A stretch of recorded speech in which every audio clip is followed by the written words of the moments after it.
Vamos a hablar esta tarde acerca de la neoplasia del sistema nervioso.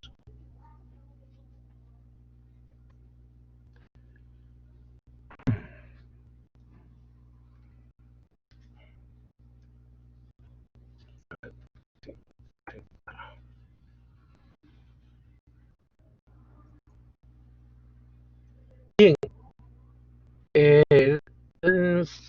para hablar algo sobre epidemiología de los tumores cerebrales, eh, tengo algunos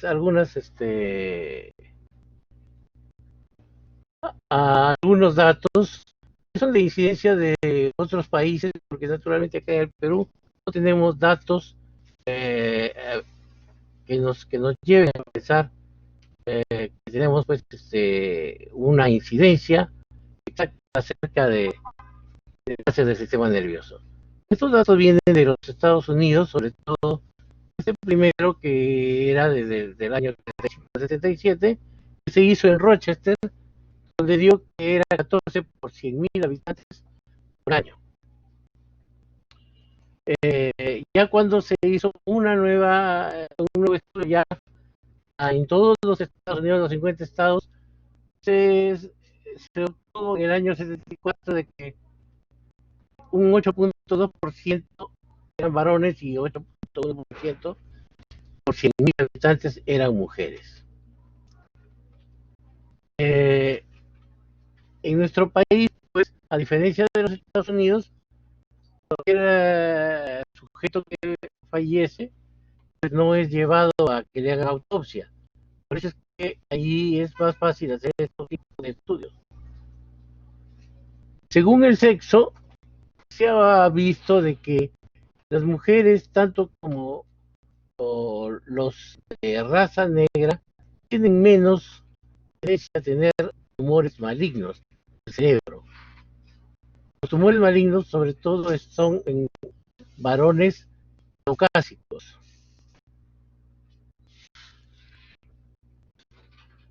La mortalidad también, debido a las alteraciones en que nosotros no hacemos pues autopsias, varía en los países donde sí se realizan ese tipo de autopsias post-mortem a los pacientes, ¿no? Entonces, estudios tanto de países de la Unión Europea, en uno sin incluir a España, vio que la incidencia de 4.9 para varones y 5.9 para mujeres. Los estudios españoles, sobre todo el más reciente que pude examinar, decía que hay 6.3 por 100.000 habitantes por año en, de varones y 4.5 por 100.000 habitantes por año mujeres.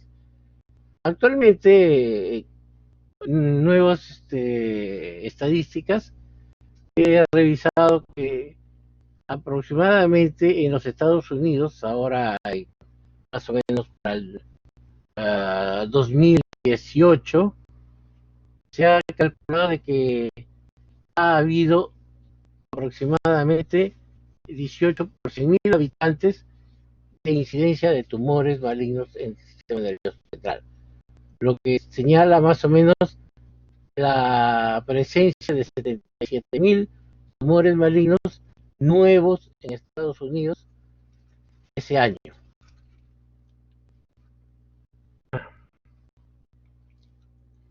Bien, la frecuencia acá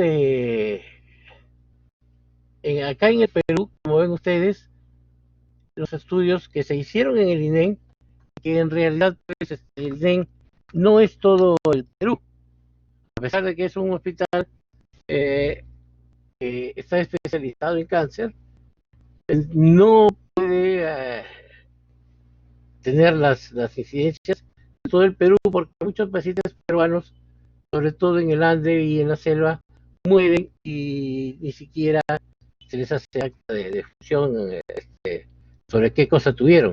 Solamente se le pone causa de muerte, paro cardiorrespiratorio.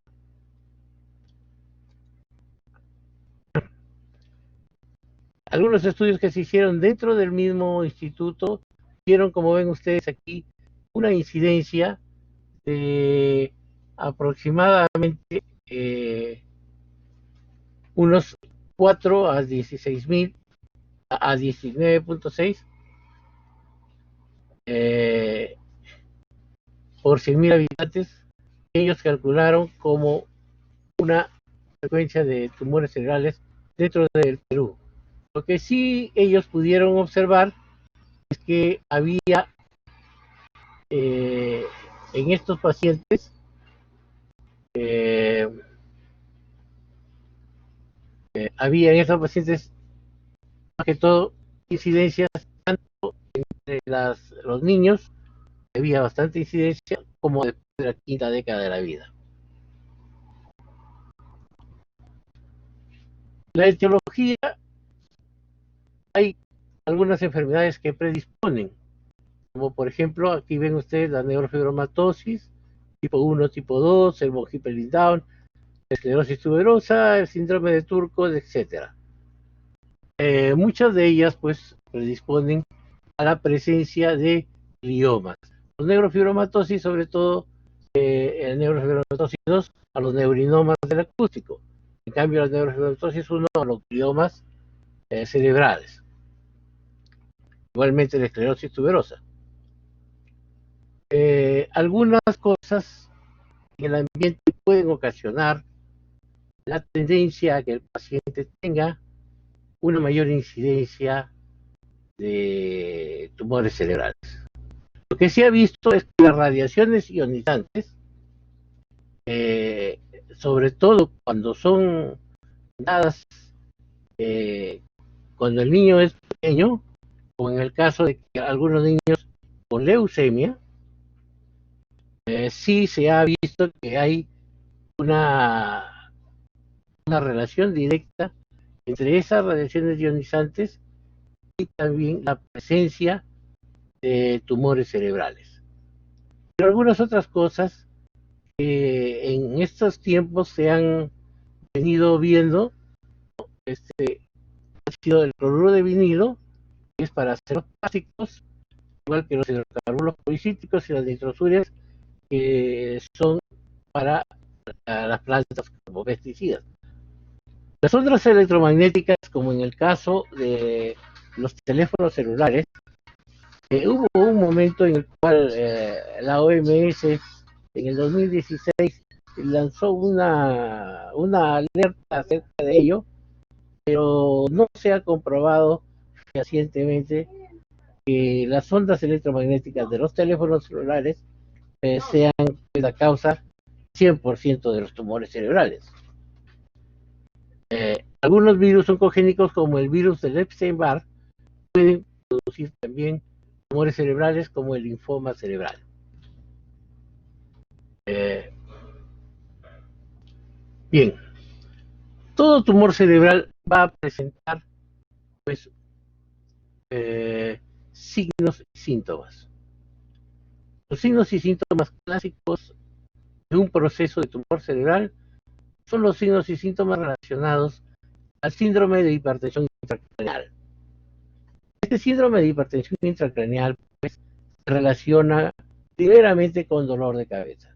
El dolor de cabeza es de tipo gravativo, a veces se siente como que hay una cosa como si fuera un limón o una cosa, una bola dentro de la cabeza, y que cuando la movemos, pues al topar un poquito contra la pared del hueso, pues, se siente ligeramente más dolor, o cuando tosemos, o estornudamos, o hacemos algún tipo de ejercicio.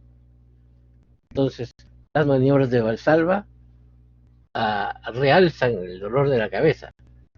Pero junto con el dolor de la cabeza se va presentando una cierta sensación de arcadas ligeras, que con el transcurrir del tiempo ya se hacen menos intensas y más bien se asocian a vómito, es decir, un vómito que sale sin que haya una arcada grande, y entonces sale en proyectil el vómito, y ese vómito de proyectil es característico de la hipertensión intracraneal. Uno puede decir entonces, hay que descartar un tumor cerebral. Claro que no es la única causa de hipertensión intracraneal. Además, la presencia de déficits focales, hay en este caso, en estos tumores cerebrales, pueden ocasionarse pues, debido a que aquellos procesos que a veces aparecen en la sustancia blanca se dirigen hacia la corteza y es en la corteza cuando hacen estimulación y provocan déficits focales asociados con convulsiones.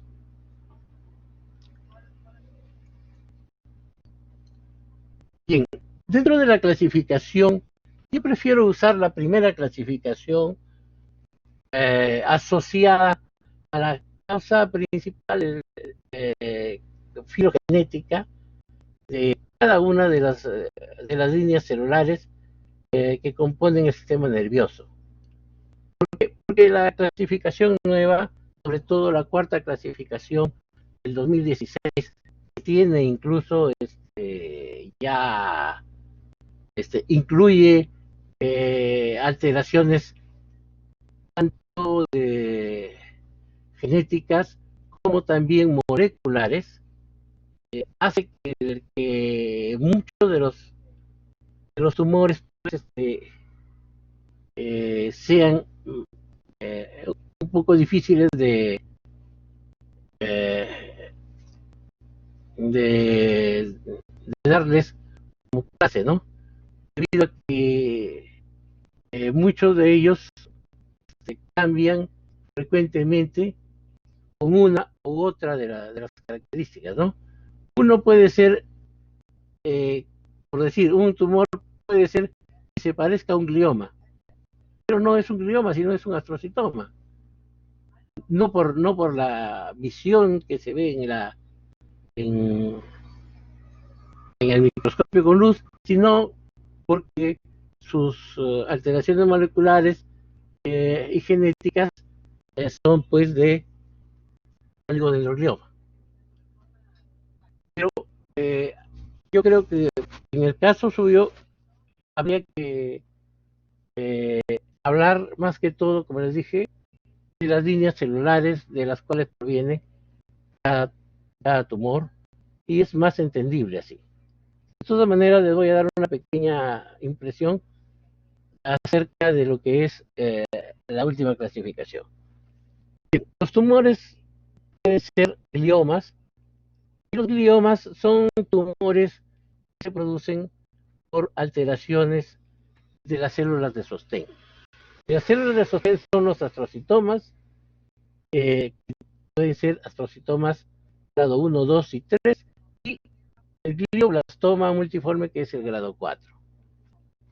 Los oligodendrogliomas y también el ependimoma, que son las células que están revistiendo el epéndimo, es decir, la zona central del sistema nervioso.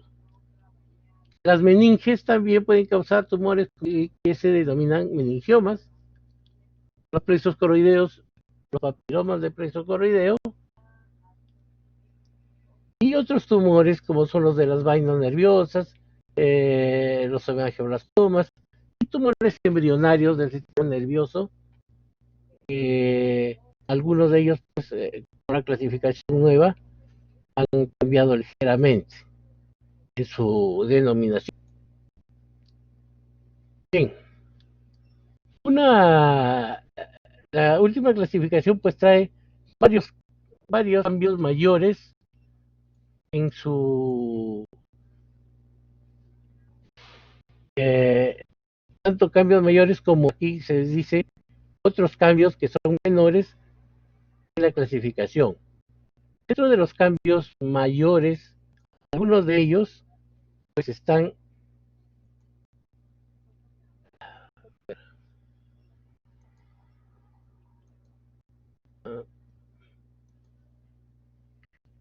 pues que se integran parámetros moleculares tanto a la biología tradicional a la que he estado describiendo antes, ¿no?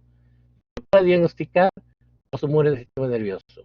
Se reestructura la clasificación de los gliomas difusos, ya con incorporación de entidades genéticamente definidas. Se reestructura la clasificación de los meduloblastomas con incorporación de entidades también genéticamente definidas. Se reestructura también los tumores embrionarios con incorporación de también algunas entidades genéticamente definidas, algo que les estuve mencionando recientemente. Igualmente, hay una variante del ependimoma genéticamente definida.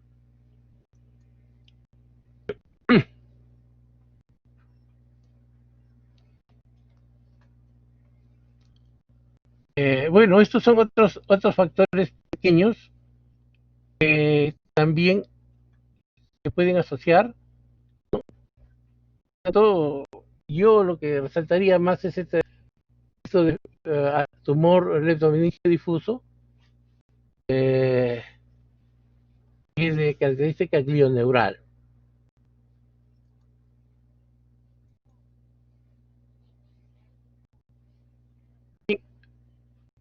Como ven ustedes aquí, hay adición de nuevas entidades, sobre todo entidades que tienen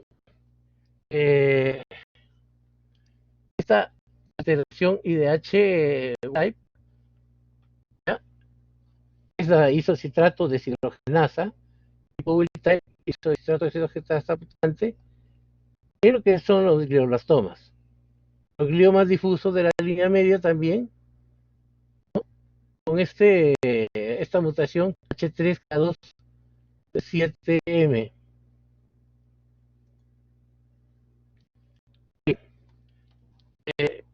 Respecto a la clasificación, como les dije, la clasificación última de la OMS, como ven ustedes, han variado muchas cosas, pero dentro de lo principal, los tumores más abundantes son los gliomas. Por eso es que los gliomas ahora se están dividiendo así: los que son de grado 2, grado 3 y grado 4. Entonces, tenemos astrocitomas, que son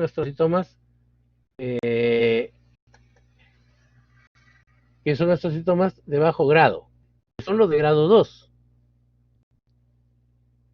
Dentro de esto tenemos los astrocitomas difusos, los oligodendrogliomas y los oligoastromas. Los astrocitomas difusos se pueden dividir en astrocitomas difusos IDH mutado, nativo, wild type, y esta otra clasificación NOS, cuando no se puede hacer la isocitrato de deshidrogenasa en estos casos, ¿no? O sea, solamente se ve bajo observación de luz. Los oligodendrogliomas también se asocian a una IDH isocitrato de deshidrogenasa mutado, pero lo que sí tienen más que esto es esta delección 1P19Q. Esta codeleción es característica de estos procesos actualmente, pero hay que hacer este examen, tanto la isocitrato de deshidrogenasa como ver la codelección en el laboratorio. Y si no se puede hacer, porque los laboratorios de acá, tal vez en el Perú, no están bastante sofisticados, se puede dar el diagnóstico de oligodendroglioma que no está especificado de otra manera, ¿no? Y el oligoastrocitoma es un oligoastrocitoma también con características no especificadas. Todos ellos son grado 2. Pero ya los gliomas de alto grado se dividen en astrocitomas anaplásicos, oligodendrogliomas clásicos, oligoastrocitomas anaplásicos y glioblastoma. El glioblastoma, llamado también glioblastoma multiforme y sílido de grado 4. En este caso, Los primeros, el astrocitoma anaplásico, como el oligodendroglioma anaplásico y el oligoastrocitoma, son de grado 3, como ven ustedes, grado 3. Eh, el primero de ellos, el anaplásico, puede ser por isocitrato de cerogenasa mutado o nativo, o si no se hace estos estudios, no especificado. El oligodendroglioma anaplásico, también el IDH mutado, pero más que todo con esta codelección que es característica de los oligodendrogliomas. ¿Ya? Y el oligodendroglioma anaplásico, pues, si no se puede hacer la relación molecular como en estos otros, se pone no especificado. El glioblastoma, como ven ustedes, también puede ser estos tres tipos: mutado, nativo, glioblastoma, sin otra clasificación. Los hemangiomas o meduloblastomas, perdón, los meduloblastomas que se observan mucho en los niños, se dividen como meduloblastomas genéticamente definidos o meduloblastomas histológicamente definidos. Es decir, que genéticamente definidos cuando se hace toda la secuencia genética, y solamente histológicamente definidos los que son vistos al microscopio de luz. Como ven ustedes, aquí estos, muchos tienen esta activación SHH y tienen esta mutación P53. Los, y los histológicamente definidos son los clásicos que vamos a mencionar aquí: meduloblastomas hemoblásticos, nodular. Esta es una nueva clasificación para estos meduloblastomas. El meduloblastoma nodular externa también, y el meduloblastoma que no está especificado. Entonces, si nosotros usamos esta clasificación y yo les hago la clase acerca de esta clasificación, se van a confundir mucho. Entonces, por eso es que yo pretendo hacer la clase más que todo tratando de llevarlos para que ustedes vayan conociendo los tumores cerebrales según más bien su, su tipo de célula. Bien, entonces los gliomas, como les dije yo, son los tumores más abundantes en el sistema nervioso. El 50% de los tumores son gliomas, pero los gliomas provienen, tanto como les dije, de las células de sostén, que son los astrocitos fibrosos, y también vienen también de los oligodendrogliomas, que son los que forman las vainas de mielina dentro del sistema nervioso, del ependimoma y otros principales que puede ser el pineloma, el ganglioneuroma y el neuroepitelioma. Bien, los gliomas astrocíticos se dividen en dos partes principales: aquellos que son de bajo grado y aquellos que son de alto grado. De bajo grado son, pues, los de grado 1, y de alto grado son los de grado 3 y 4. Grado 1 y 2 son de bajo grado. Este grado más o menos se ve respecto a la cantidad de mitosis que tiene este tumor, y si presenta las famosas zonas de necrosis, y si tuviera hemorragia dentro de ella, pues con más solvencia podríamos decir que la presencia de hemorragia dentro de un tumor nos dice que es un glioblastoma multiforme, es un tumor bastante maligno.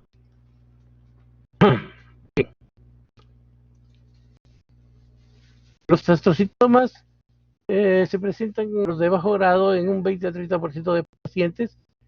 Están formados, bueno, por astrocitos fibrosos más que todo, con un poco grado de maduración, ¿no? Y son aparentemente sólidos. Estos como son de astrocitos fibrosos, se dirigen hacia la corteza, entonces lo primero que causan es epilepsia. La esclerosis tuberosa es una enfermedad que tiende a presentar este tipo de tumores.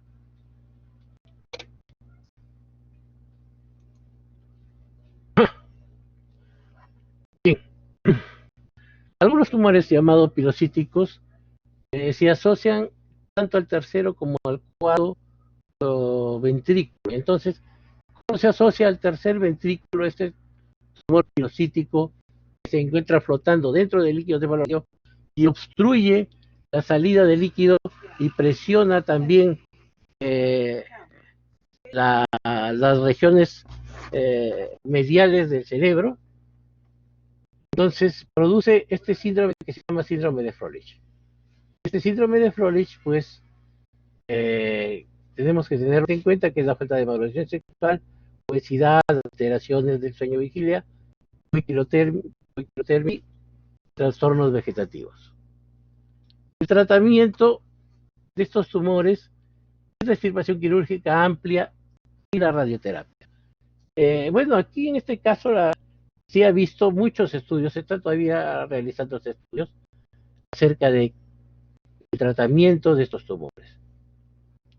Se ha visto que cuando hay una resección muy amplia del tumor de bajo grado, la sobrevida es ligeramente mayor que en aquellos pacientes que no tienen esta resección. Otros prefieren esperar a ver si el tumor, pues, se expande, ¿no? O sea, si en primer momento el paciente tiene una convulsión y, bueno, se ve que es un tumor de bajo grado, algunos médicos tratan de decir, bueno, vamos a observarlo y de aquí a 2 meses le sacamos una nueva resonancia y de aquí a 2 meses, cada 2 meses, una resonancia, para ver que si en algún momento el tumor eh, empieza a infiltrar más, entonces sí se haga la resección. Esto debido a que muchos de los tumores, pues, están en lugares elocuentes, que, por ejemplo, se encuentran justamente en la zona del habla, por decir, ¿no? En la zona de Guarnico, en la zona de Broca. Entonces, eso haría que el paciente, pues, tuviera grandes pérdidas, o es un humor que se presenta en el lóbulo temporal y entonces el paciente va a tener grandes pérdidas de memoria, aparte de su epilepsia temporal. Entonces, en algunos casos se usa quimio y radioterapia antes, eh, o solamente se hace una resección parcial del tumor. Pero los estudios parece que están más llevados a pensar de que el paciente mejora mucho con una resección total.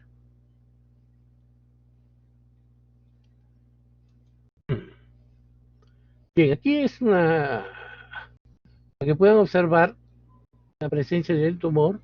Esto de aquí es una región externa como si fuera un nódulo, pero no se nota que haya, pues, una necrosis o haya hemorragias. También estos tumores pueden verse, pues, en la médula espinal, porque también la médula tiene neuronas. Y los pilocíticos pueden ser también del cuarto ventrículo, como en este caso. El glioblastoma multiforme es el astrocitoma grado 4, y lo hemos visto cuando les acabo de pasar la clasificación, ¿no? Hemos visto que dice glioblastoma, eh, y hay algunos que son tipo, con IDH nativo, otros con IDH mutado y otros de forma no especificada. Bueno, y es para darles en forma general el conocimiento de lo que es un glioblastoma. Entonces, el glioblastoma es representa más o menos un 50% de todos los tumores astrocitarios y está formado por células maduras principalmente astrocitos fibrosos.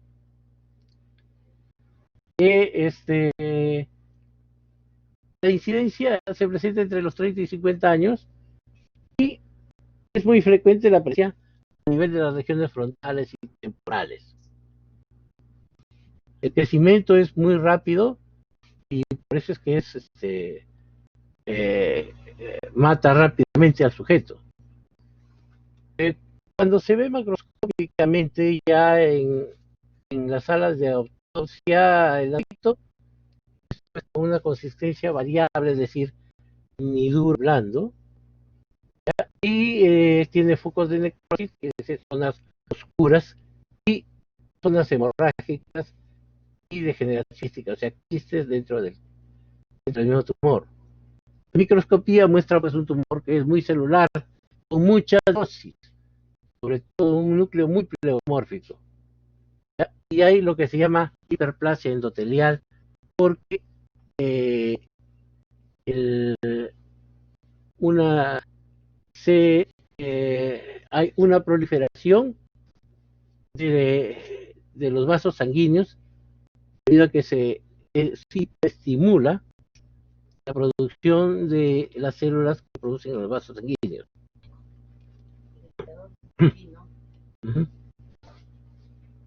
Limpiador de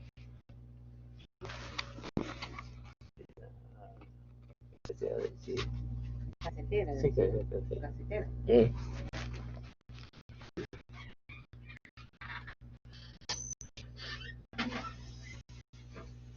Bien,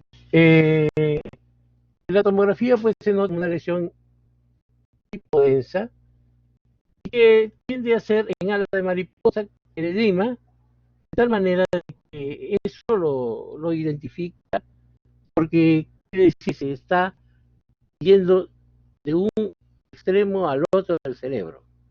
No solamente permanece en un lado, sino también se va extendiendo hacia el otro hemisferio cerebral.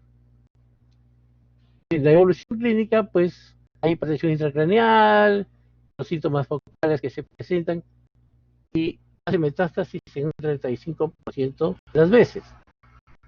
El tratamiento es con corticosteroides. Los corticosteroides hacen que disminuya el edema cerebral, porque tumor produce mucho edema cerebral. De tal manera de que la resección quirúrgica se hace después de que el tumor se ha achicado algo con estas corticosteroides.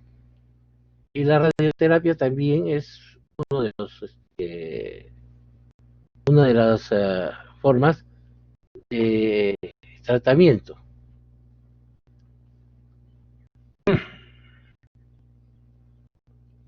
Bien, aquí es para señalar que los grados de Anohan en las tomografías son también de utilidad, sobre todo para poder determinar qué cosa es lo que nosotros vemos cuando estamos observando una tomografía, resonancia magnética. Eh, el grado 1 en la resonancia magnética es una señal anómala que no se observa efecto de masa y refuerzo en este caso. En el grado 2 hay hipodensidad de la resonancia magnética, una señal anómala que observa así un pequeño efecto de masa, es decir, que enlaza el cerebro de un lado a otro. Y en el grado 3 hay un proceso complejo, quiere decir que ya cuando se pasa el contraste, alrededor de esto se presenta un anillo bastante grueso. Y en el grado 4 pues hay un refuerzo de anillo mucho mayor.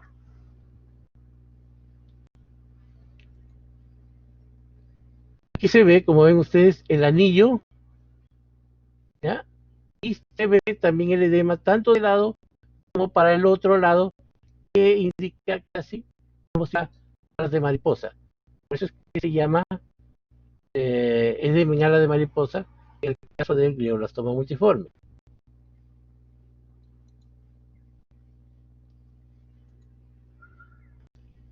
Aquí hay otros tumores, como en este caso el lóbulo temporal. Como ustedes, hay bastante edema hacia los lados, el tumor es más central, ¿no? Y el edema produce desplazamiento hacia el otro lado.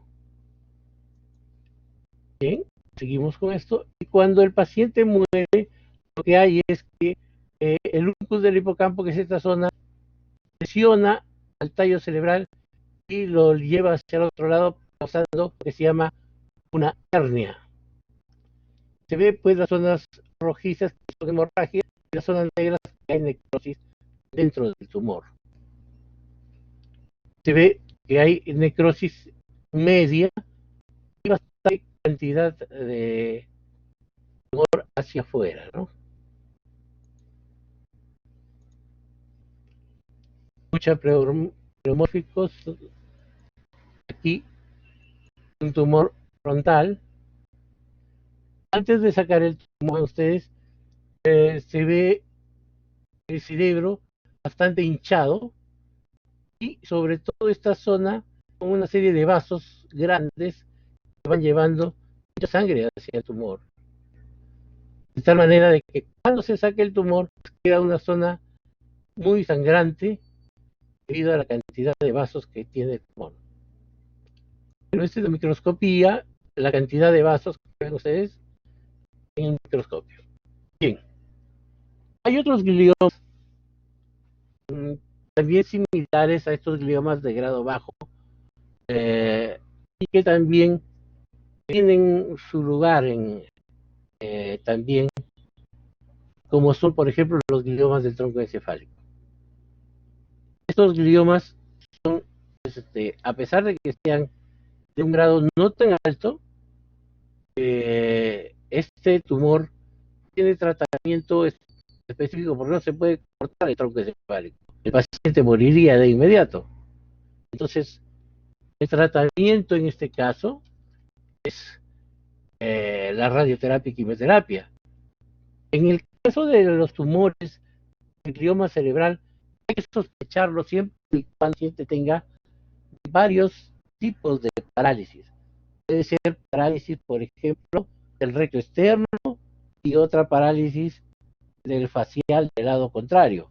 Entonces, dos o tres tipos de parálisis distintas, distintos nervios, hacen sospechar de que hay una entidad allí que no es una entidad fija, sino es una entidad que está infiltrando, sea hacia abajo o hacia arriba.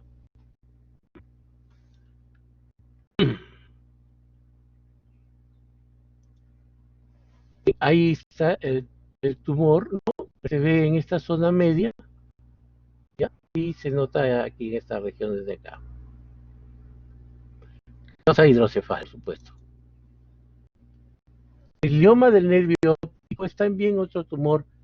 También nosotros lo consideramos para la clase, porque representa, claro, un 2% del glioma, pero en el caso de presentarse estos tumores, eh, se asocian, un 70% se localizan en el quiasma óptico. Y ya que el quiasma óptico también es el asiento de la hipófisis, entonces muchos tumores hipofisiarios también causan también lo mismo, un problema del quiasma óptico, es decir, la hemianopsia heterónima de ambos lados del campo visual. Entonces, podría confundirse, ¿ya?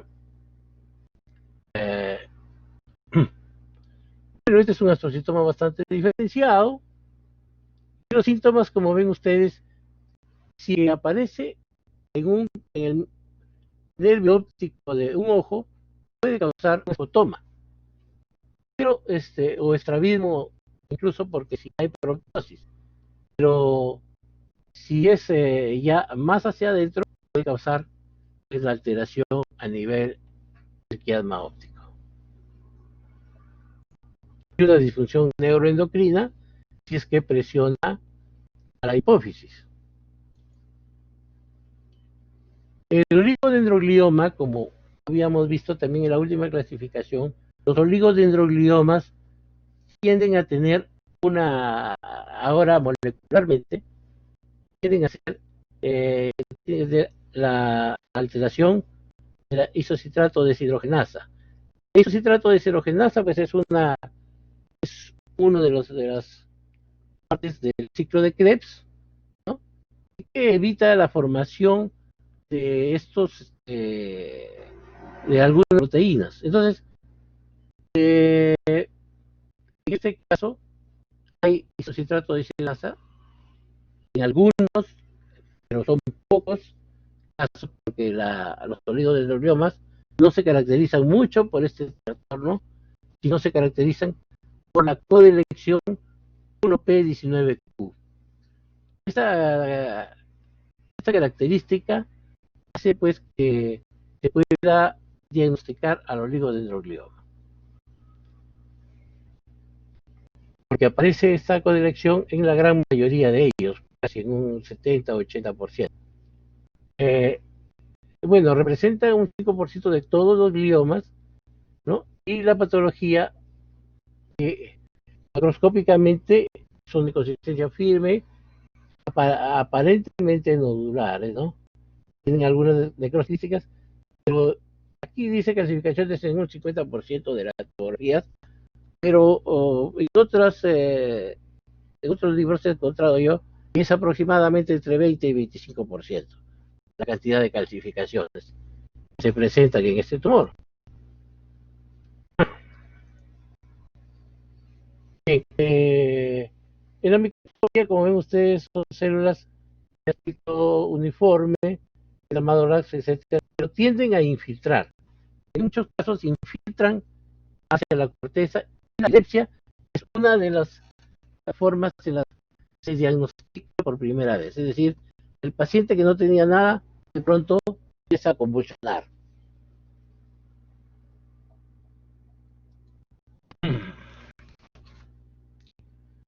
Pero su evolución es maligna, como ven ustedes, ya que tiende a ser de grado moderado y de grado 3.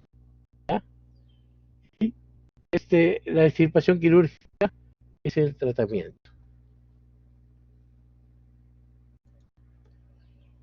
Aquí un ejemplo del oligodendroglioma. El ependimoma es otro tipo de glioma también del sistema nervioso.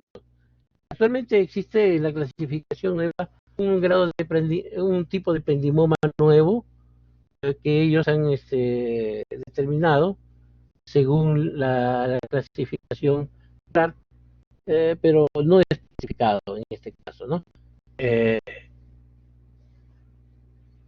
en lo que se refiere pues a este tumor, aparece en las zonas centrales, es decir, en el tercero, cuarto ventrículo, el epéndimo dentro médula, y se origina por esta glía ependimaria, y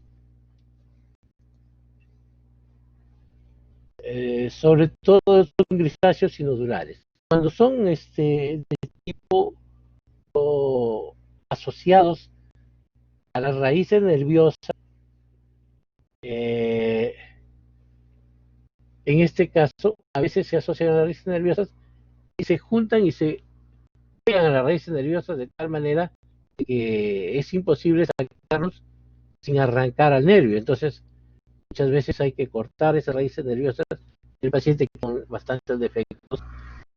Si es que este tumor llega a, a situarse pues en una de las raíces nerviosas en la cola de caballo. Eh, bueno, raramente metastatizan y la supervivencia en 5 años es de un 30 a 40%. Eso quiere decir que más o menos un 70% fallecen antes de los 5 años. La extirpación quirúrgica y la radioterapia es el tratamiento por ahora indicado. Eh, Como ven ustedes, hay ependimoma, por ejemplo, aquí en el cerebelo, en la médula espinal, en el cerebro, en el cuarto ventrículo, etcétera. Los tumores meningios son tumores hasta cierto punto benignos, porque hay algunos que pueden ser malignos. Y bueno, se asocian mucho a las mujeres, ¿no? Y son frecuentemente, como les dije, bueno, benignos hasta cierto punto. Como ven ustedes, aquí hay una clasificación, aunque ha cambiado un puesto con la nueva clasificación eh, de tipo molecular, pero esto para que puedan ustedes tener en cuenta de que existen algunos que son fibroblastomas, es decir, las fibras que recubren estas meninges. Los leptomeningiomas, que son de las meninges internas, y fibroblastomas y endoteliomas también. Como ven ustedes aquí, la mayoría se presenta en la zona media, es decir, parasagital y en la hoz del cerebro, y también en la convexidad. En los rebordes esfenoidales también una pequeña cantidad. Bien, según parece ser que estos se forman justo en las entradas de los vasos sanguíneos dentro del cráneo. Es decir, toda la circulación venosa que está en el cuero cabelludo va a ser llevada hacia adentro, hacia las venas centrales que hay en el cerebro. Entonces, estas, cuando hay un golpe, un movimiento imprevisto y hay una ruptura de un vaso venoso, en este caso, se ha visto de que es un punto de partida para que a partir de allí empiece a crecer este tumor. La epilepsia es un síntoma, pero poco frecuente. Es muy frecuente más que todo el dolor de cabeza.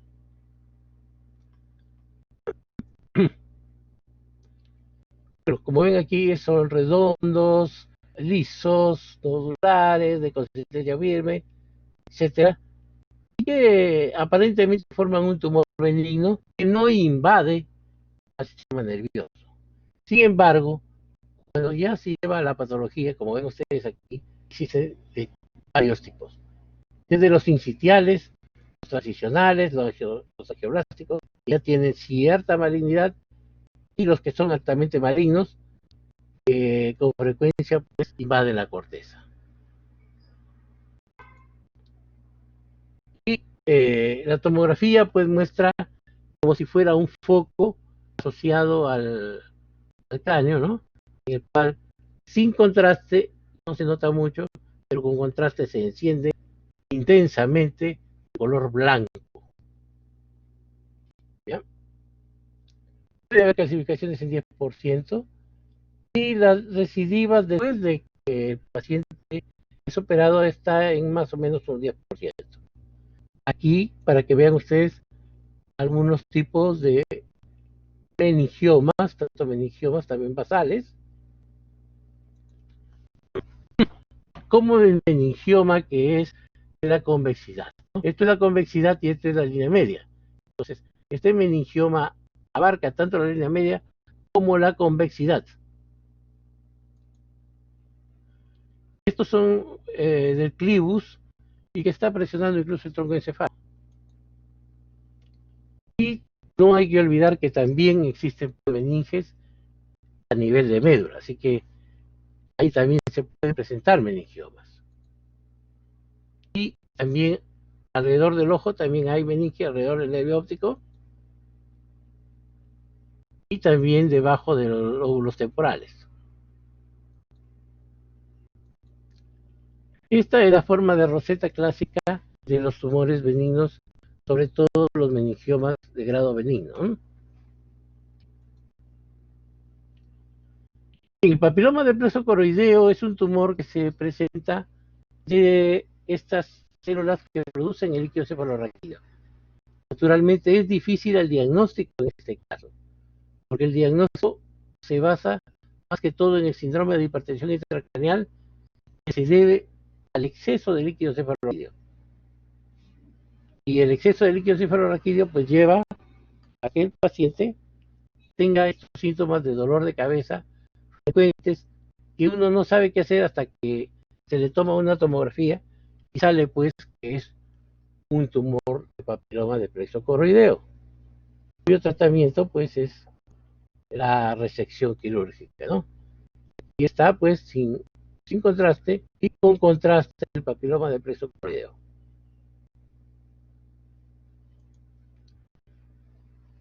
El neurofibroma del trigémino o neurinoma del trigémino es bastante frecuente. En algunos casos se ve que el paciente tiene lo que se llama la neuralgia típica del trigémino, es decir, dolor en una o en dos o en las tres ramas del nervio trigémino. ¿Por qué? Porque este tumor se presenta como una alteración tumoral a nivel del ganglio de Gasser, que es el ganglio de donde parten las tres ramas del nervio trigémino. Entonces, la presencia de este tumor hay que descartarla cuando el paciente tiene neuralgia del trigémino. El déficit sensorial, es decir, la falta de sensibilidad en la cara o en alguna porción cráneo, puede ser significativa según la localización del tumor. Ahora, una cosa es la función motora de la cara y otra cosa es la sensibilidad de la cara. La sensibilidad de la cara es dada por el nervio trigémino. La función motora de la cara, es decir, parálisis de la cara, se presenta por lesión del nervio facial. Entonces, no hay que confundir eso, ¿ya?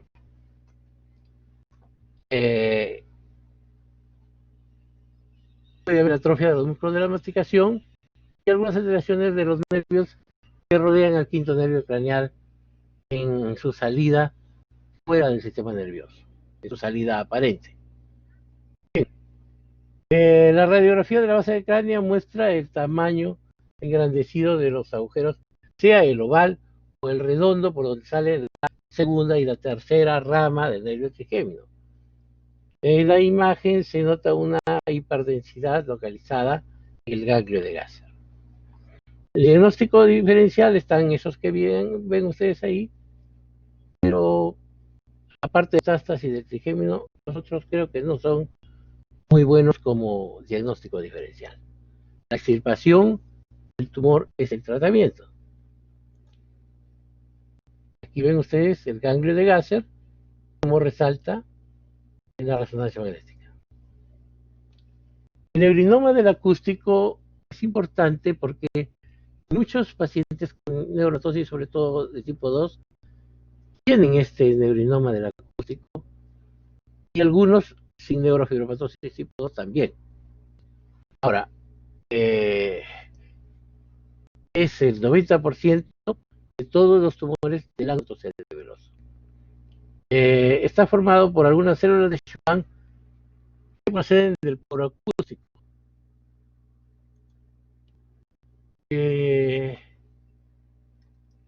Son de forma amarillenta y tienen áreas de degeneración quística. Y la patología microscópica, como ven ustedes, hay de células de tipo A y B de alto. En el caso del neurinoma del acústico, pues es importante considerar los síntomas del octavo nervio craneal, es decir, la sordera, el vértigo, ¿no? E incluso el tinnitus, la sensación de ruido en uno de los oídos. Pero cuando se asocia, por ejemplo, dentro del canal del octavo nervio craneal, el canal óptico, entonces se asocia al nervio facial y puede provocarse, cuando crece ese tumor dentro de ese canal, puede provocar una parálisis facial asociada.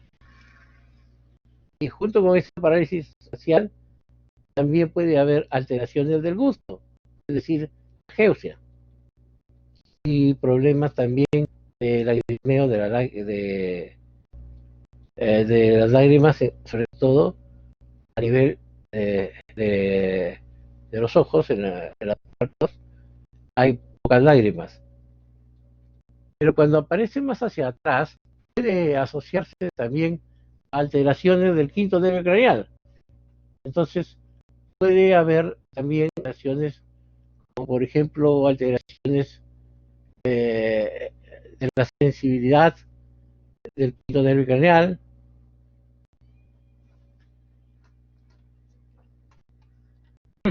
y hiperestesia facial, donde puede haber dolor en la cara, como si fuera una neuralgia trigeminal.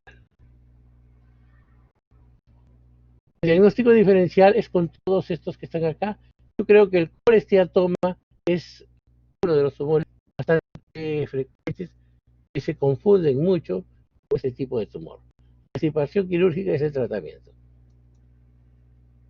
Bien, aquí en el ángulo pontocerebroso, pero hay una bolita chiquita, ese es el tumor del neurinoma de la acústica.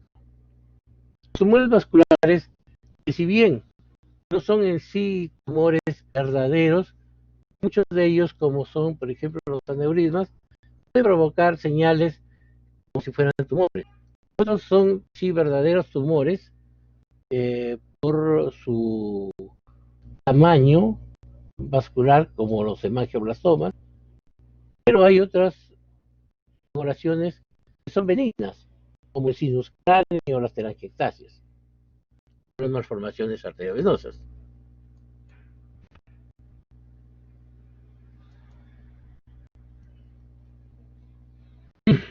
Bien, el méduloblastoma. Hablemos del méduloblastoma. Habíamos hablado algo cuando hemos hablado de la clasificación. Que hay meduloblastomas, tienen un SHH positivo, ¿no? Y que tienen algunas otras alteraciones moleculares. Y hay algo que son de tipo no especificado, que son cuando no se pueden hacer moleculares. Entonces, se ve que estos meduloblastomas pues, son bastante frecuentes en los niños. De tal manera de que el medulloblastoma es un tumor maligno de rápido crecimiento.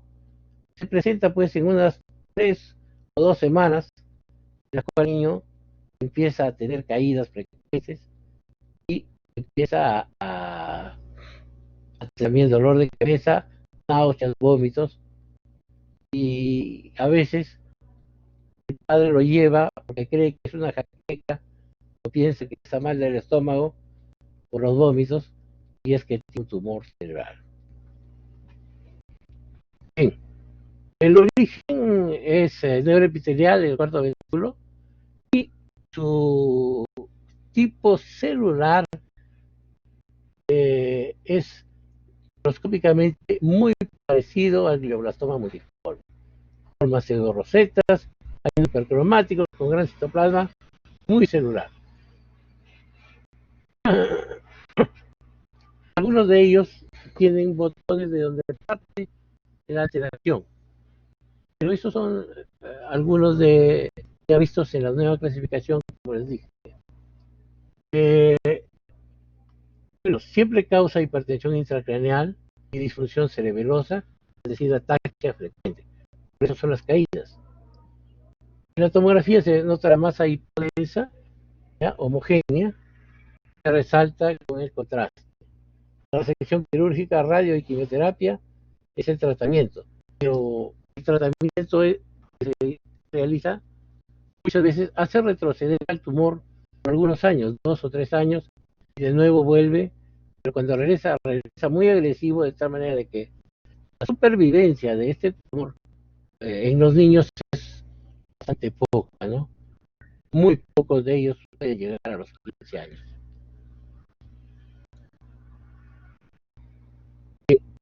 Su evolución, pues, es hacer algunas metástasis. La supervivencia a los años es solamente 40%. El tumor, como ven ustedes, en forma central dentro del cerebelo.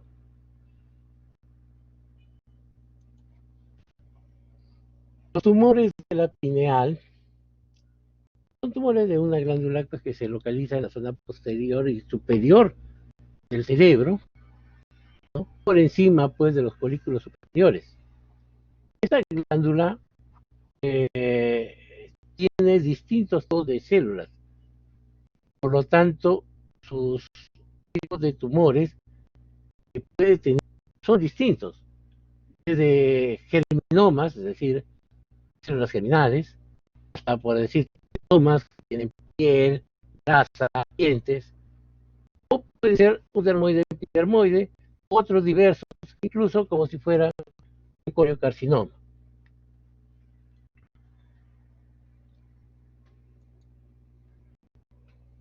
Bien, cuando son tumores del parénquima pineal, puede ser de dos tipos, los pineocitomas y los pineoblastomas, siendo los pineocitomas los más malignos. Si son de las estructuras de sostén, igual que en otros tumores del sistema nervioso, es decir, que se llaman astrocistomas, ependimomas o meningiomas. También pueden haber masas no neoplásticas como quistes aracnoideos también. La incidencia, bueno, es 1% de los tumores cerebrosos, el 25% son benignos, ¿no? Y hay una mayor incidencia en varones. El origen aparente es el cuarto ventrículo.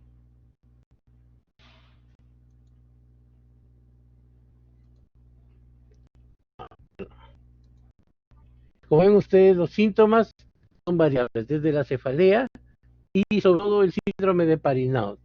El síndrome de Parinot, que está acá, síndrome de Parinot, este síndrome en el cual se llama signo del sol naciente porque los ojos se dirigen hacia abajo, o sea, el paciente tiene imposibilidad de mirar hacia arriba, porque la presión del intracraneal hace que los ojos miren todo el tiempo hacia abajo. Hay ataxia, por supuesto, y diabetes insípida y pubertad precoz. El diagnóstico es por ataque cerebral y las alfa-fetoproteínas. El tratamiento de la resección quirúrgico, radio y quimioterapia. Aquí está el tumor en esta zona blanca. Los tumores congénitos los vamos a pasar un poquito rápido porque sí son un poco frecuentes, pero no está de más conocerlos. ¿Ya? El cráneo faringioma que se origina del conducto oficial, es decir, cuando no hay cierre de conducto oficial, es decir, donde la hipófisis sube hasta el cerebro y ese conducto sigue abierto, puede producirse un tumor en esa zona que empieza dando signos, sobre todo de alteraciones hipotalámicas. En muchos casos se presenta cretinismo, es decir, alteración de tiroides de los niños, porque es entre la segunda década de la vida aproximadamente donde se diagnostica estos tipos de tumores. Puede producirse diabetes insípida e invasión del tercer ventrículo. El edema de papila puede verse en relación a la hipertensión intracraneal. El aspecto, como ven ustedes, son de pequeños nódulos circunscritos y sobre todo tienen estos quistes epiteliales mucoides y estos adamantiomas, que son también quistes epiteliales que son frecuentes en estos tumores. La tomografía puede mostrar alguna calcificación. La extirpación quirúrgica es el tratamiento. Claro, la extirpación quirúrgica antes de que se presenten los daños irreversibles de la tiroides y otras cosas, ¿no? Bueno, aquí, como ven ustedes, está el tumor, está presionando tanto el diencéfalo y eso produce también una hipertensión intracraneal. Los cordomas son resultado de la notocorda que no se ha desaparecido del todo, y que pueden aparecer en cualquier localización, tanto desde la cabeza hasta incluso pues la región del sacro o el coxis. Entonces, estos tumores adoptan una superficie, como ven ustedes, lisa, color blanco, consistencia gelatinosa. Microscópicamente grandes masas celulares. La malignidad no es tan grande en estos tumores, pero alteraciones que causan según la localización hacia donde se dirigen, por decir hacia adelante, hacia atrás, hacia abajo, van a tener distintos tipos, ¿no? Si se van hacia el suelo posterior pueden lesionar los nervios craneales y el tronco encefálico. Hacia adelante puede haber hemianopsia, alteraciones de la nasofaringe y de los senos paranasales. Y si se dirigen hacia el cerebro, alteraciones de la cola de caballo. La extirpación quirúrgica y la radioterapia es el tratamiento en este caso. Los dermoides y teratomas son también tumores embrionarios que se presentan poco, pero también no son de característica muy maligna. Su incidencia un 4% de tumores craneales pueden aparecer centralmente cerca de la hipófisis, la glándula pineal o en la médula espinal.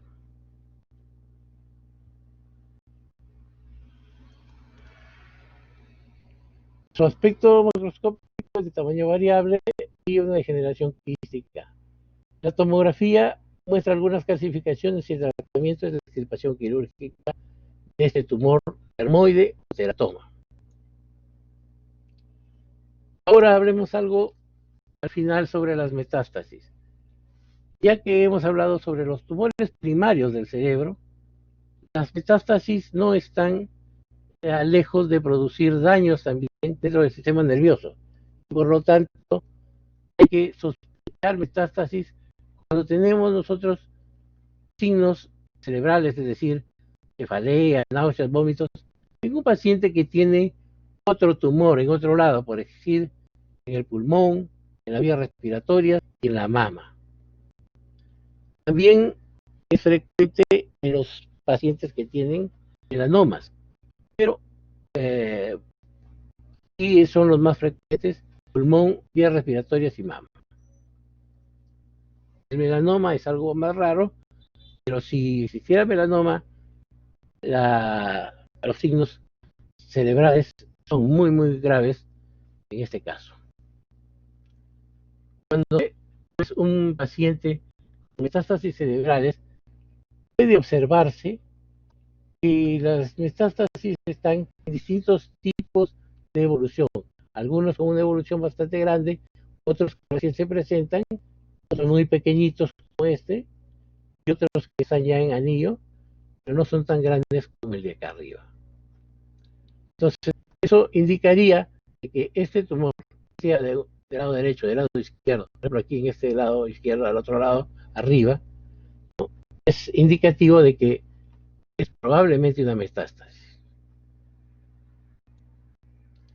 Bueno, eso es todo por el momento. Quisiera saber si tienen alguna pregunta.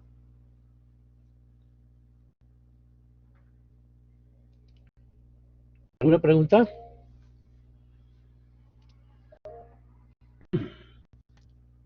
A ver. A ver, puede preguntar nomás, ¿ya? A ver, Irán, ¿no? Irán Joel. Todos los tumores de los que me incluyen lo que es la hiper...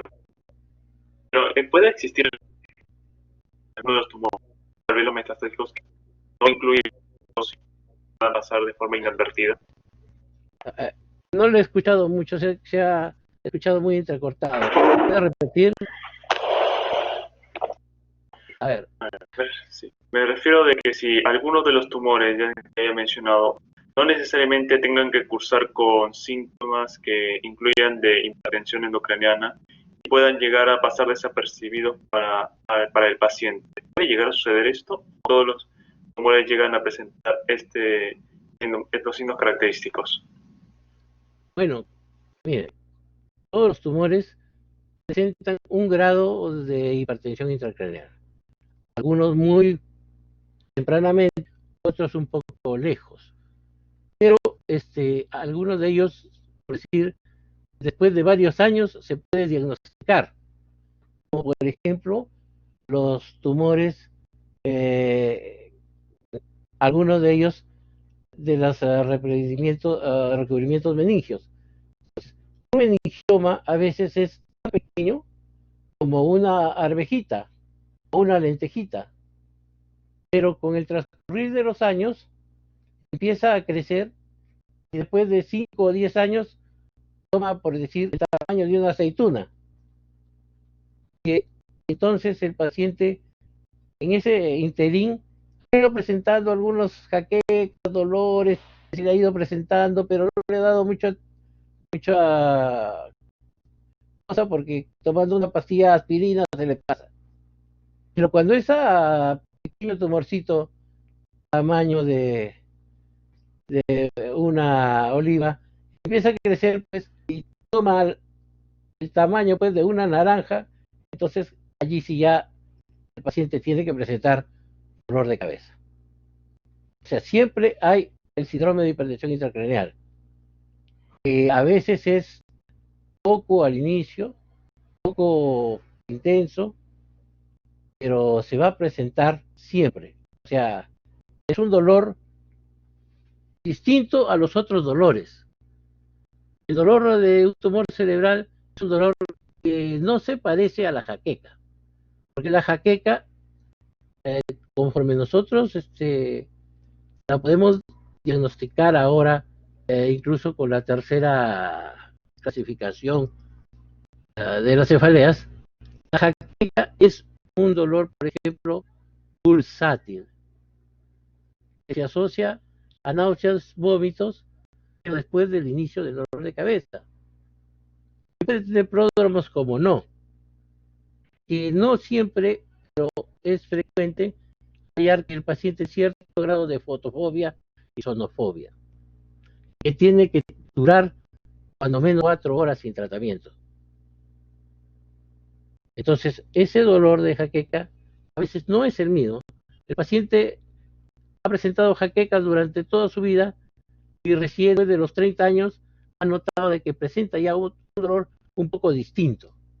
No es su jaqueca de siempre, pero que le duele.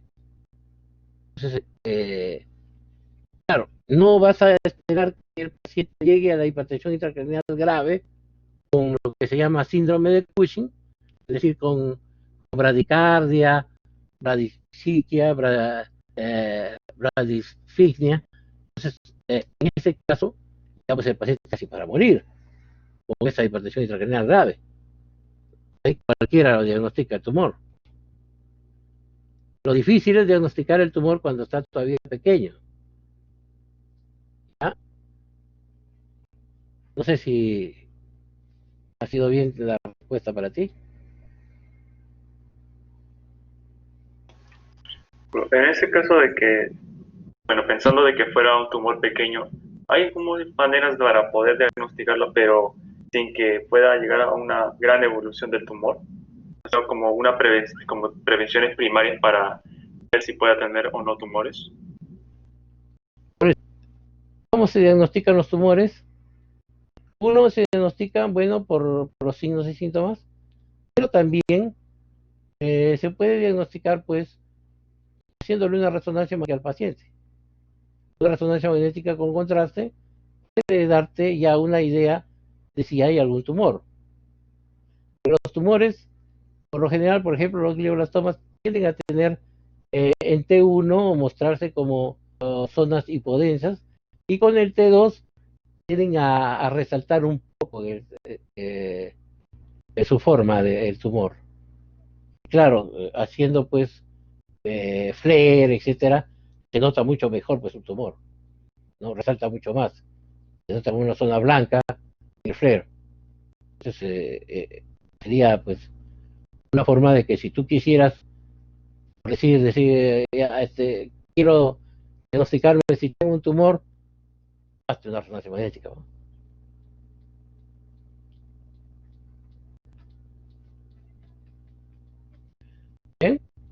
¿Alguna otra pregunta?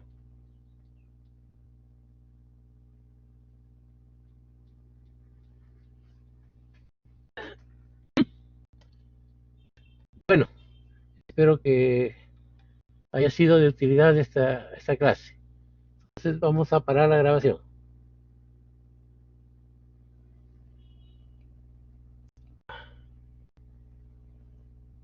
De la grabación.